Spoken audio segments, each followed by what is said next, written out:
Somaliland oo soo taagan ayay laascaanood noqotay maamul goboleed hoostaga Soomaaliya.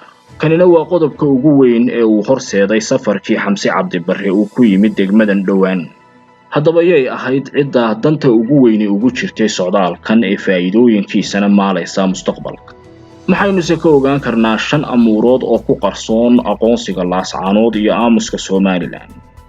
Tibinteennan ayaynu ku daahqaadaynaa xaqiiqooyin ku duugan safarkii ra'iisul wasaaraha Soomaaliya Xamse Cabdi Barre uu ku yimid magaalada Laascaanood ee xarunta gobolka Sool.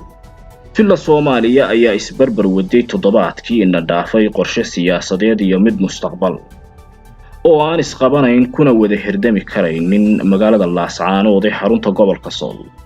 Xasan Maxamuud oo haatan horjoogaha Filla Soomaaliya ayaana noqonaya cidda faa'iidada ugu badani ugu jirtay safarkan kana helaya. inkastoo aan hindisihiisa siyaasadeed mid hirgelaya u muuqanin.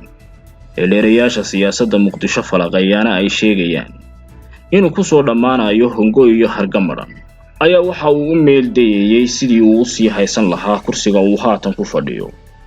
Doorasho qof iyo cod oo kii isaga ka horeeyayba laga diiday uga qaban lahaa Soomaaliya oo haatan aan halkaasi gaarsiisnayn. Ujeedka ugu weyn ee safarkanina waxa uu ahaa sidii beelaha daarood looga heli lahaa cid ku metesha madasha wada tashiga oo la soo fariisiyo la tuso beesha caalam iyo qodobka kale oo ahaa deegaan nabdoon oo laga qaban karo haddii ay hirgasho doorashada qof iyo codka ah.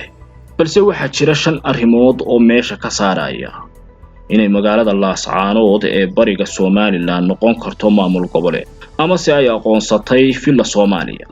marka la eegayo xubin noqoshada dawlad goboleed federaal ah ayaa waxa ay ku xiran tahay shuruudo waaweyn iyadoo aanay ku noqonaynin maamul goboleed. qoraal Facebook lagu qoray ama waraaqo iyo warmurtiyeed la soo saaray oo aan cid saxiixday jirin. habeenkii uu ra'iisul wasaaraha Soomaaliya magaalada Laascaanood ka sheegay inay tahay deegaan Soomaaliyeed oo maamul ah kana tirsan dawladda federaalka ah ayaa dabaaldegyo waaweyn ka dhaceen. deegaankani iyaga oo ay shacabku moodeen in wixii ay u soo halgamayeen 10kii sano ee ugu dambeysay ay heleen.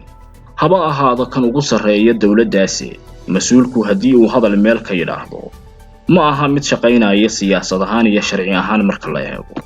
qodobka koowaad ee Laascaanood ay ku tahay Somaliland kuna ahaan doonto oo aan waxba lagaga bedeli karin ayaa ah waraaqaha iyo qoraalada Facebook lagu soo qoray ayaan ahayn kuwa sharciga maamul noqoshada u hoggaansan.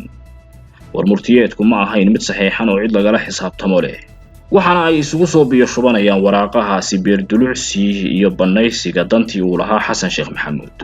2 wasiirka arrimaha gudaha ayaa marka maamul si rasmi ah uga noqonayo xubin dawladaha federaalka ah soo saara waraaq taasi oo shaambadaysan uuna ku saxiixan yahay isagu iyaduna ma aha mid jirta lana soo wado.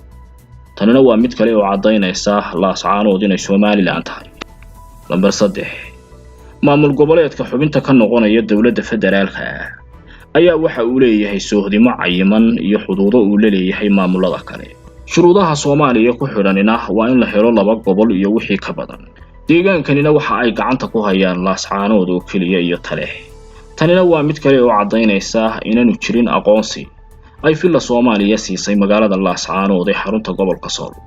Lambar 4 waa in la horgeeyo golaha baarlamaanka ee Soomaaliya kaasi oo ansixinaya in maamul cusub uu ku soo biiray maamuladii hore u jiray.